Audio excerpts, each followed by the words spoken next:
Hey everyone, welcome back for another virtual cooking class with your Live Life Well Employee Wellbeing team. My name is Kate Watts. I'm a registered dietitian nutritionist with Cone Health, and today we are going to make some pumpkin spice muffins. Our theme this month was fall favorites, and I really struggled to choose between a pumpkin recipe or an apple recipe. So let me know in the chat. If you're watching this on our YouTube channel, let me know in the comments below. Are you team pumpkin, team apple? Because I love both very much, and it's the best this time of year in the fall, right? Either, yeah, apple. So I've got a really great apple recipe too. And so what I might do is actually record that class and post it to YouTube so it wouldn't be a live class. And we've been playing around with the idea of doing that version or that format. So let me know. I'm going to be sending out after class today the recipe for the pumpkin spice muffins, as well as a virtual cooking class evaluation. Let me know in that survey if you would like to see pre-recorded classes on our YouTube channel that we would just share with you instead of attending live or signing up to come live. The benefit would be that it would be a little bit better quality versus the recording from our teams. The trade-off would be we wouldn't be able to interact in the chat, and I wouldn't be able to answer questions or just, talk back and forth with y'all through the chat in real time. So let me know what you think about that. We've been playing around with that option. But today we're going to make some pumpkin spice muffins together, and we are going to work on lightening up our baking a little bit. So I've got quite a few substitutions for y'all that we're going to use that you can try in other recipes this fall. We're going to start out by preheating our oven to 350 degrees. So we've got that going. We're going to mix together our dry ingredients and then our wet, and then we'll combine them. So we are going to start with 1 cup of flour, all-purpose flour. Now I am going to talk you through the changes I made to the original recipe to lighten it up a bit. And so the original recipe was 1 3/4 cup flour. We are going to do 1 cup of flour and 3/4 cup ground oats. So you could do this by buying oat flour, or if you already have oats on hand, these are just some rolled oats, otherwise known as the quick oats.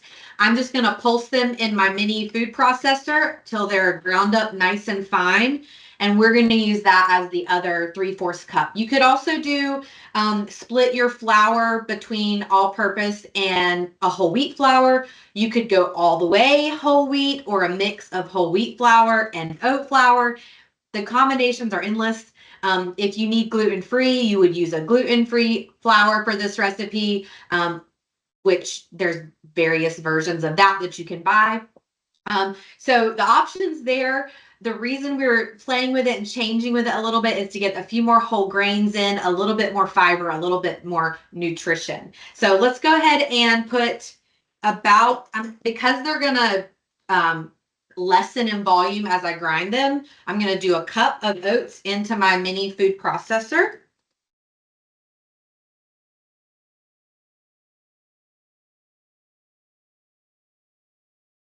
And really, you can do this with any recipe that uses flours. If you're wanting to get a little bit more nutrition of a boost of nutrition, you can do this not only in things like pancakes, muffins, waffles, but even in things like meatloaf. You can always add in some ground oats. Other options for your baked goods would be adding in a little bit of ground flaxseed or ground chia seeds just for a little extra nutrition and extra fiber. So let's grind these up.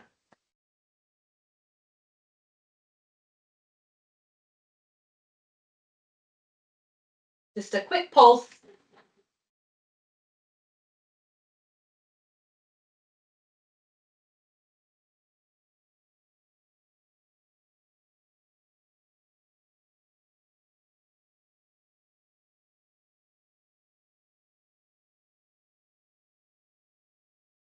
Okay, there you have it. Ground oats. So we're going to add that in. And now we're going to add in our brown sugar, our baking soda, and our pumpkin spice. So with our brown sugar, the original recipe called for 1 cup of sugar, and 1/2 cup of brown sugar. What I did to lighten our recipe is simply cut the amount of sugar in half. So I'm going to be using 3/4 cup of, and I'm just going to go with brown sugar instead of combining the two.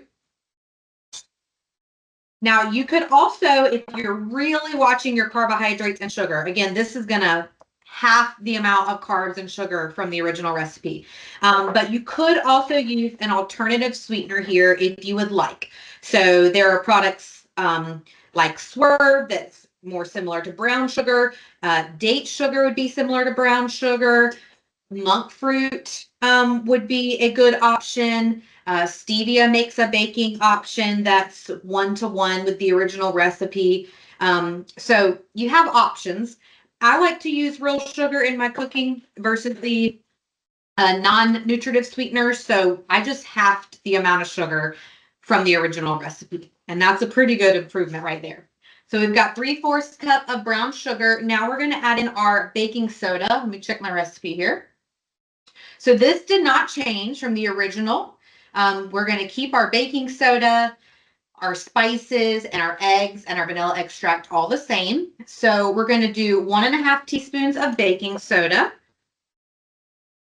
This is a 1/2 teaspoon, so I'm going to do 3 of these. Okay. And then we're going to do 2 teaspoons of pumpkin spice. Could honey be used? Penny, you know that I love to use honey and maple syrup in my recipes. In baking, I would steer away from that just because we need something that's that granular form versus a liquid form, in my opinion, for the consistency of these to be right. You could definitely experiment with it and let me know, by all means. I could be wrong on that. Okay, we're gonna do 2 teaspoons of pumpkin pie spice. So I do have pumpkin pie spice. Oh, it smells so good, y'all. If you don't, you can make your own. So pumpkin pie spice is simply cinnamon, nutmeg, and usually ground clove, or you could do ground allspice. You could also add a little bit of ground ginger in there. But on your recipe that I email you, and if you're watching the recording on our YouTube channel, you can find the recipe down in the description box. I will have written out alternative to make your own pumpkin pie spice with all the measurements for cinnamon, ginger, nutmeg, allspice, or cloves. Okay, let me make sure I got all my dry ingredients and we'll give this a little mix. Yeah, we're good to go here. So let's just whisk this together.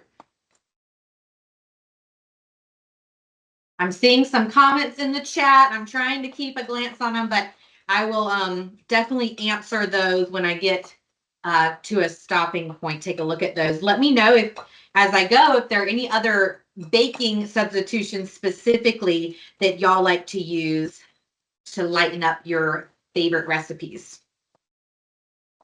Okay, that's incorporated. Let's do our wet ingredients. So I have my 2 eggs, and this recipe, because we are not using butter and we're not using milk, if you would like to make this completely vegan, you can use a flax egg. And so a flax egg is simply 1 tablespoon of ground flaxseed with 3 tablespoons of water. You mix it together in a bowl and let it sit for about 5 to 10 minutes so that it becomes gel-like. And then you use that in your recipe just like you would an egg. So I have 2 eggs here. I'm going to give them a little whisk. And then we're going to add the rest of our wet ingredients. And so as I mentioned, we're doing vanilla extract. So we're going to do 1 teaspoon of vanilla extract.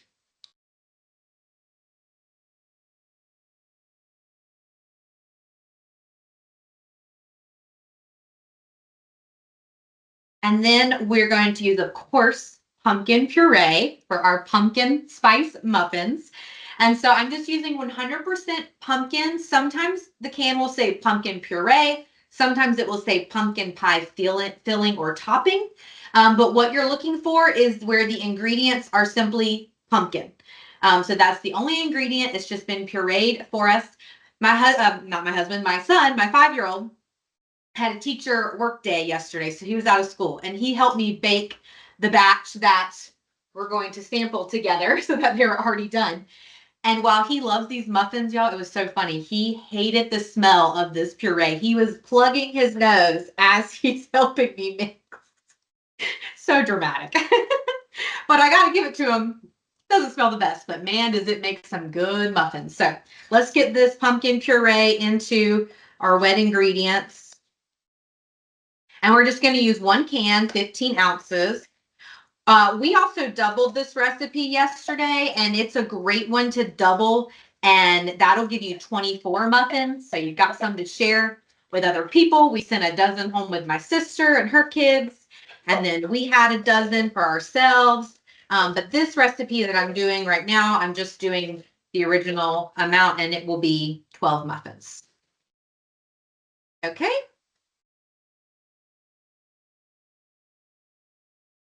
Now, for our next substitution, the original recipe calls for a 1/2 cup of oil, and that could be vegetable oil, canola oil, or coconut oil, which adds a nice sweetness. But to lighten it up, we are going to use 1/2 cup. So 1-to-1 ratio if you're substituting oil or butter for unsweetened applesauce. So I have my unsweetened applesauce cup that we're going to pour in here. It's incredible that this works, y'all. It really is. But this is one of my favorite substitutions because with the oil we use in cooking, that is a huge amount of, or a significant amount of the recipe's calories and fat. And even though it's an oil, so a heart healthier choice than, say, butter, it's still really high in calories, right? So a 1/2 cup of unsweet applesauce makes a really big difference in the nutrition content of this recipe. And when I get these put into the muffin tin, I'm going to pull up for everyone a comparison of the nutrition for the original recipe and the one that we're making today, so you can see what I'm talking about. So we're going to get this incorporated here. And let me just double check, make sure I got all my wet ingredients. Always got to look behind myself. Okay. I'm like really, I like to, this is funny because we're doing substitutions and recipe remake today, but let me know if you're like this. I like to follow a recipe and I will reference the recipe multiple times while I'm cooking, even if it's something I'm very comfortable with. I'm very envious of bakers and chefs, home chefs that can whip things together from memory. I tend to always reference a recipe in our family recipe binder, even if it's something I've made quite a few times, and almost like compulsively, where I just want to double, triple check that I haven't missed something or messed up a measurement. Maybe this comes from doing things wrong a lot when I started cooking. I don't know. But what's funny is that even though I'm very much take my confidence in cooking from a recipe, I also feel very confident changing that recipe to meet my needs, whether it's my nutrition goals, any kind of dietary needs, what ingredients I have on hand. So I like to have that reference point, but I want to encourage you that if you're like that too, that doesn't mean you can't change a recipe or adjust the ingredients or substitute things out. Once you've experimented and tried it, if it turned out well, then just make notes on your recipes so that you know next time what you did. So just a little sidebar that sometimes it can feel a little uncomfortable making changes to a recipe, especially a family favorite. But I encourage you to try it out because like you're going to see in the nutrition info, it makes a huge difference for our health goals if we can make some small swaps here and there. All right, so let's mix these together and then we'll get it into our muffin tin.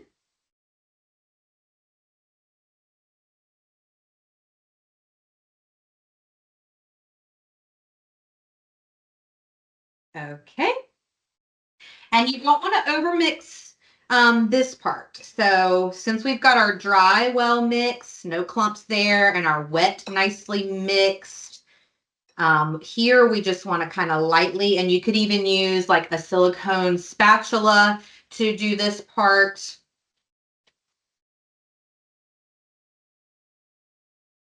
Just don't want to overmix it too much.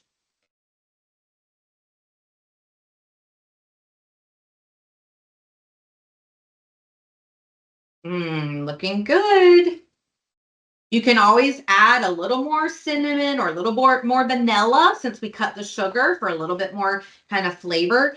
To me, with the final product, they definitely taste less sweet than the original, but they are still sweet enough for my taste, as far as this being a nice little treat for breakfast or a nice little treat as a dessert or a snack.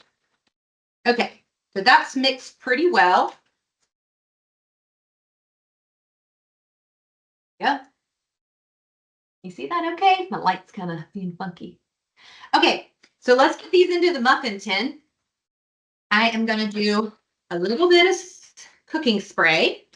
You could also use muffin cups, the little liners.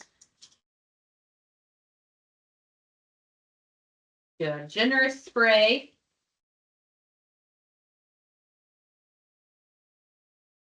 Okay. Now, I got to say that this is not included in the nutrition info or the recipe, but at my house, we like to include some dark chocolate chips. I do I think it's a 72% dark chocolate. It's the Ghirardelli brand. Anything over 70% is really shown to help with mental health and heart health as far as dark chocolate goes. That's good enough reason for me.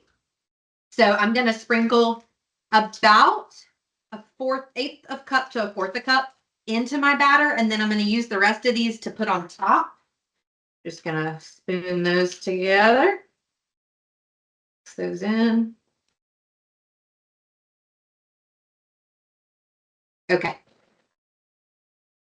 So my trick for getting my muffin tin filled without making too huge of a mess is actually to use an ice cream scooper. You may have something similar made for scooping muffins or cookies and stuff, the perfect size. But this works for me. What I'm going to do is actually spray it as well with the cooking spray. And so now we're ready to scoop into our muffin tin. All right. So the only other change we made for the recipe, so again, we adjusted the flour to include some form of whole grain. In this case, we did ground oats. We adjusted the amount of sugar. We cut it in half. And you could also do a sugar substitute of your preference. We omitted the oil. And so that was unsweetened applesauce used in place of the oil. So what we've done is we've made these a lot more heart healthy. We've added some fiber, a little bit of additional nutrition. We've cut the calories. We've cut the saturated fat as well as the total fat. And we have lowered the amount of carbohydrates and added sugar. Also, the original recipe had just a half teaspoon of salt, but I omitted that as well. It doesn't need it, and so it cuts that sodium down just a little bit more. All right, almost there.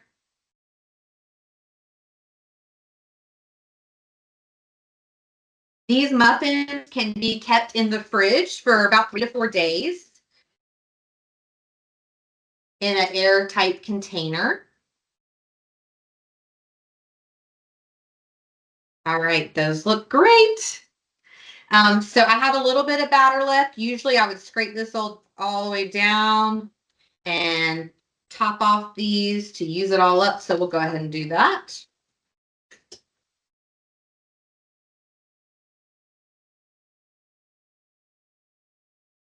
So I love muffins because they're already portion sized for me. I love having them as breakfast with a glass of milk.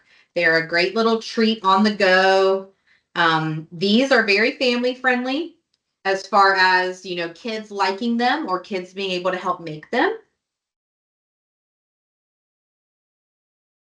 And as you can see from all the changes we made today, they are pretty versatile in terms of if you need to switch out ingredients based on what you have on hand, they tend to still come out pretty well out of the oven. So making significant changes doesn't mean that you're going to have an unexpected product come out of the oven.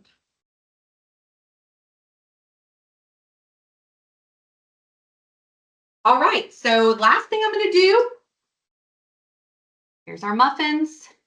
I'm just going to sprinkle, kind of push into the top actually, about 3 little chocolate chips.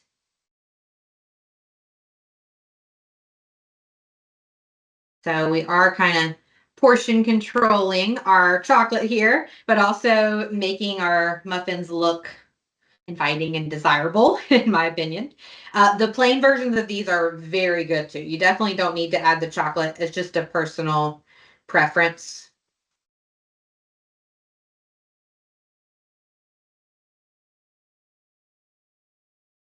If you make energy balls, I like to do the same thing. I like to mix my ingredients together and then at the end add in a certain number of my dark chocolate chips. Okay, let's get this wrapped up. Pop these in the oven. They're going to bake for 25 to 30 minutes. So usually I do 25 minutes and then use the toothpick test. So I'm just going to put a toothpick down the center. And if it comes out clean, then they're done. If it comes out with wet batter still attached, then you can pop them back in for another 5 minutes. So let's get those in the oven and set the timer.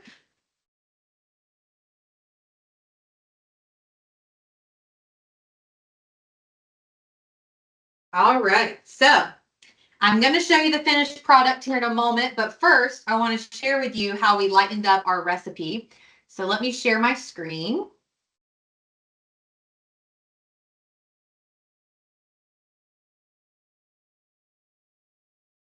All right, let's see. I need to go to the next slide here.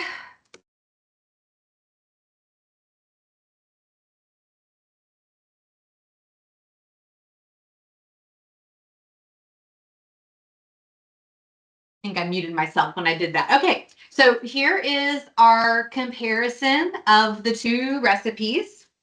The original recipe had 267 calories and our revised recipe 126, so less than half. For our fat grams, we had 10 grams of fat from the original recipe.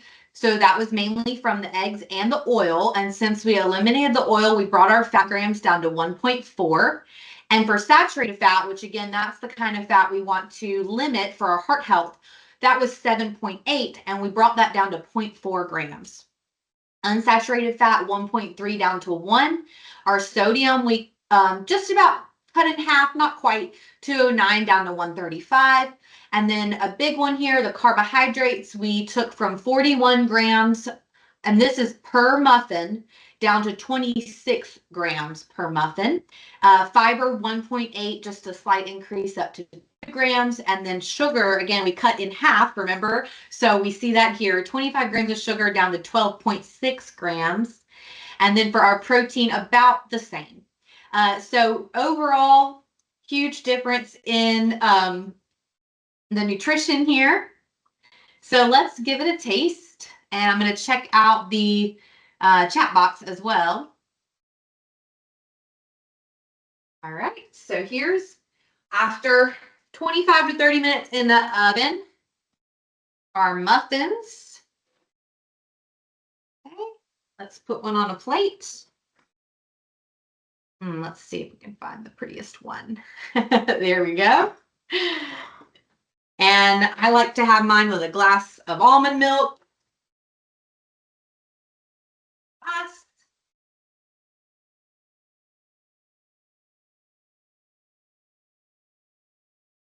Okay, here we are. Perfect little afternoon pick-me-up.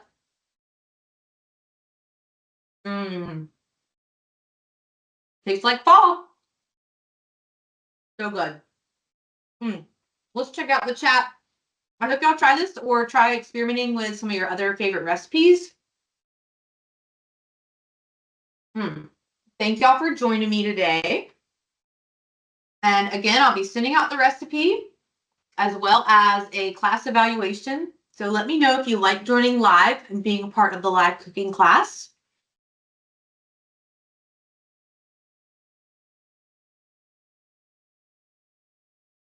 And I'm going to take a look at this chat. But thank you all for joining me, and I hope to see you in the next one. Bye.